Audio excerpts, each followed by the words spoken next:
Champions Cup final. What a game to finish off an amazing tournament.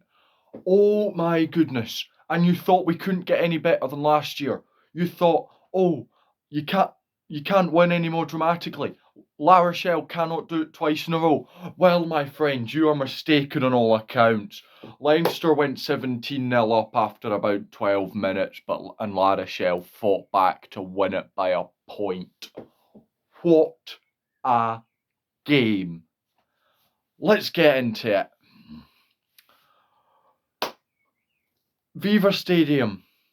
Leinster, who went out in the most dramatic of ways last weekend in the URC, are looking to bounce back and win their 5th Champions Cup. La Rochelle are looking to go back to back in the Champions Cup and really pull off their fairy tale build up from what was it, about 6 years ago. They were in the Pro D2, where now they're 2-time champions of Europe, twice in a row champions of Europe. One of the biggest clubs in Europe at the minute. I think to say they are the biggest club in Europe at the minute. And South Africa. Let's have a look at the scorers and see. So, Leinster, what a start on 40 seconds in, right? Let me set the scene here. Leinster kick off to La Rochelle, and La Rochelle splice a kick back. Leinster have a line out just outside the La Rochelle 22. They take the line out quickly, up to the jumper, down to the hooker. The hooker goes straight through a gap and scores in the corner on 40 seconds to give Leinster the lead. You think, oh my goodness, what's going to go on from here? That was Sheenan, obviously, the hooker. Ross Byrne gets the conversion. And then on 5 minutes, Leinster cross again through Jimmy O'Brien, the winger. Yet again, lovely play to get back up the field. A long looping pass over the top. Jimmy O'Brien takes it and scores in the corner again. Byrne misses the conversion, but wow, it's 12-0 after 5 minutes. You think, Leinster are going to run away with this. Then Sheenan on 11 minutes scores.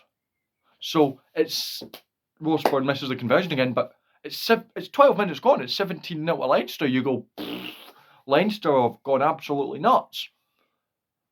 Then on the 19th minute, La Rochelle reply through Dante scoring.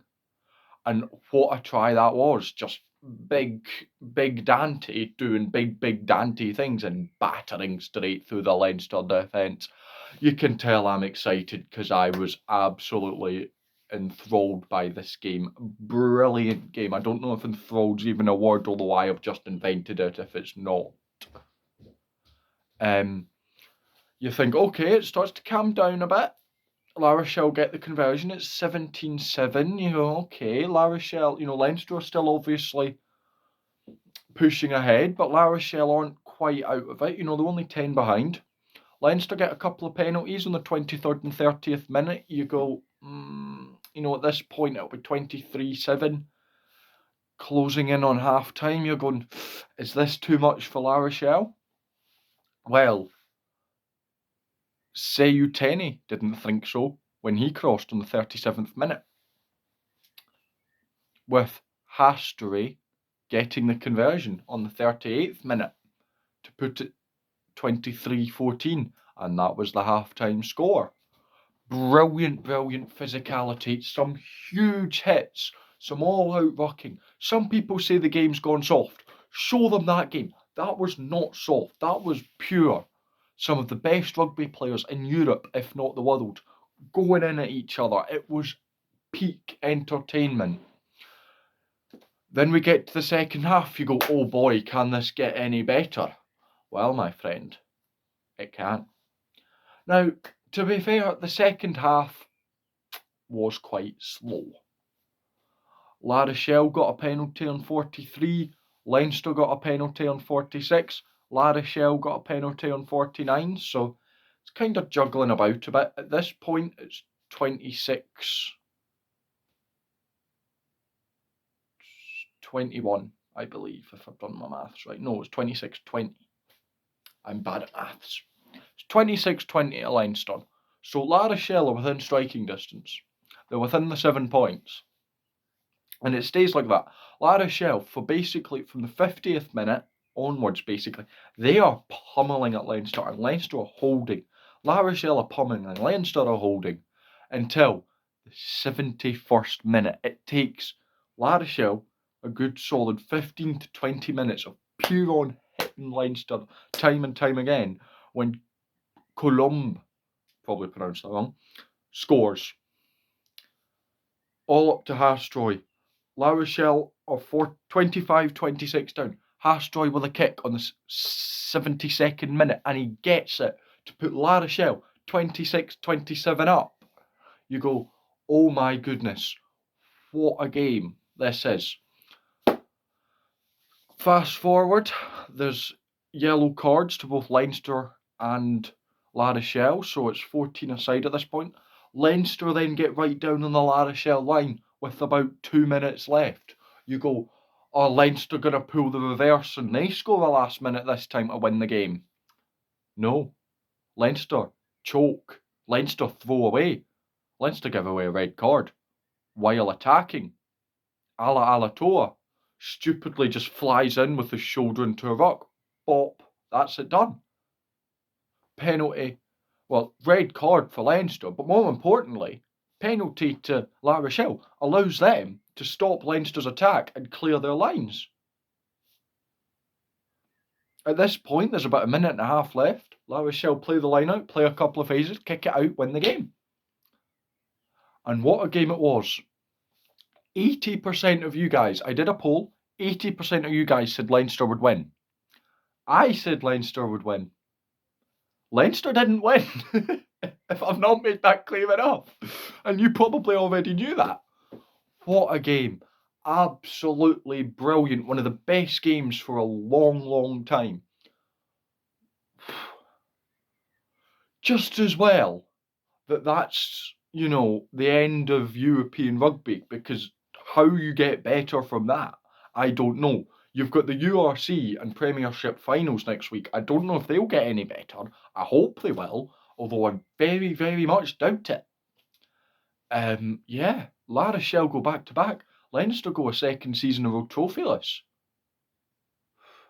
Some of my comments, I can't remember who, said Leinster will start getting the nickname chokers after that Munster loss. Well, my friend, if you're watching this, you are right. You are very much right. I don't want to have goals at Leinster, but they threw that away. La Rochelle were brilliant, but to throw 17-0 up at 12 minutes away was... Leinster, they just don't know how to win in big games at the minute. They're all fine putting 50, 60 points in the URC on everyone. But when it comes to the big finals and semi-finals, they cannot control themselves. They were at home. They were the Aviva at home in front of 50, 60 odd thousand fans. Can't do it. Major rework needed. Now, obviously, I know there's coaching mix-up as Stuart Lancaster's leaving, and he will go down as brilliant for Leinster because he did take them to like 3 or 4 Pro 14s and a European, I believe. But still, what a game. What a result. I mean, I am neutral in that. I was neutral, right? I don't know why it took me 9 minutes to say it, but I was neutral. I just wanted a good game, and I got a good game, so I am happy. I know many of you guys watching are Irish. I can tell that. I know percentage-wise roughly how much of you guys are. And I can, no one to do URC, it's kind of obvious the top 3 countries that watch me are UK, Ireland, and South Africa. But yeah. Let me know if you enjoyed this. If you want to see more of the video, subscribe. I will be doing tons more news on URC, Europe, Scottish rugby, any other rugby if you want. Let me know if you want to talk about anything, and I am happy to. I will see you next time. I've got a couple of videos planned. There's the URC final. I'll be covering a lot to do with that. I may do a little something on the English Premiership final as well. I'm not sure. And I've got a couple other videos coming up that I'm just kind of waiting for things to finish. And yeah, and if there's any more breaking news, I will be one of the first people to put a video up, probably. So stay tuned for that. And until then, I shall see you later.